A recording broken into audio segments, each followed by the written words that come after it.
l'onorevole Angelo Caponicasa, presente a questa iniziativa dove si parla di autonomia differenziata in questo convegno organizzato dal PD di Agrigento. Dal suo punto di vista, onorevole.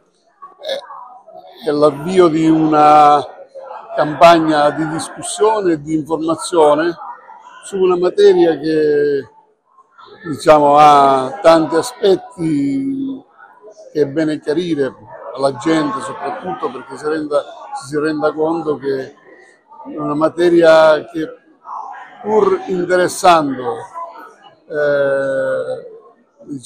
l'assetto dello Stato, il modo di come si organizza il rapporto con le regioni, però poi c'è una ricaduta sulla vita delle persone, perché alla fine nella intenzione di chi ha promosso l'autonomia differenziata c'è proprio esattamente questo. Noi infatti siamo contrari perché oltre ad aspetti di merito che stiamo discutendo e di cui discuteremo anche qui questa mattina, ci sono anche aspetti che riguardano l'idea di Stato. Noi siamo perché tutte le parti, tutte le regioni che fanno parte dello Stato italiano siano tutte in grado di fruire dei benefici che lo Stato può dare ai cittadini in materia di sanità, di lavoro e in materia della vita delle persone, che riguarda la vita delle persone. Lontano dal federalismo fiscale di cui parlavamo alcuni anni fa e di cui lei era anche un portabandiera. Il federalismo fiscale, diciamo che in questa materia c'entra relativamente. Il problema vero è come le regioni si rapportano con lo Stato e come alla fine il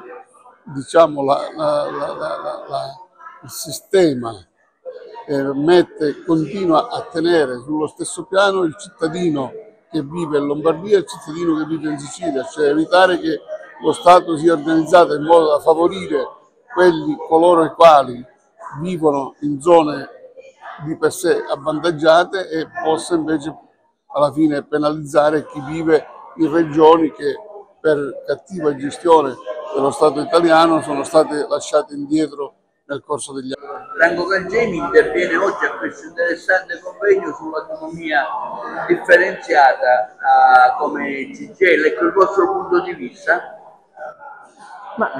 L'autonomia differenziata è una legge che divide il paese e che crea problemi tra nord e sud. Ogni regione dovrà, se questa legge entrerà in vigore, perché ancora, anche se c'è la legge ma ancora non è entrata in vigore, ogni regione si dovrà, come si dice, organizzare con i fondi che ha, senza più la solidarietà che c'era prima. Quindi le regioni del sud soprattutto ne soffriranno moltissimo di questa cosa, in termini di sanità, istruzione.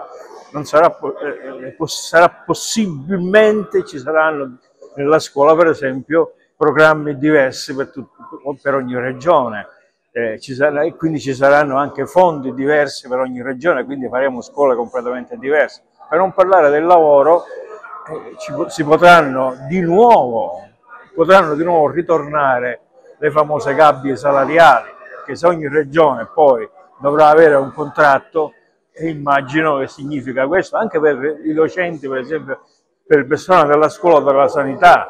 È una cosa gravissima. Aspettiamo la Corte Costituzionale si è pronunciata, vedremo cosa dobbiamo fare. Secondo noi ci sono le stesse condizioni per fare il referendum, perché questa legge non è una legge per l'Italia, non è una legge giusta. Sì, un tema assolutamente al centro dell'agenda politica. Lo abbiamo portato avanti sia come Comune di Sant'Agostino Quispina, ma anche quale componente della direzione nazionale della Lega delle Autonomie Locali. Oggi ad Agrigento per approfondire questo ulteriore momento dopo la sentenza della Corte Costituzionale, che salutiamo con grande piacere. Una legge truffa, una legge che aumenta le diseguaglianze, la legge Calderoli, che non è altro un momento di scambio elettorale tra premierato e autonomia differenziata, ma noi ci poniamo la domanda chiara e netta: a cosa serve una legge che aumenta le diseguaglianze, che aumenta il divario tra comuni ricchi e comuni poveri, che aumenta il divario e fa aumentare le diseguaglianze. Diciamo no nettamente a questa scriteriata e stravagante legge proposta da Calderoli, e naturalmente non ci fermeremo dopo aver raccolto le firme fino a quando non avremo una parola chiara in Cassazione da questo punto di vista.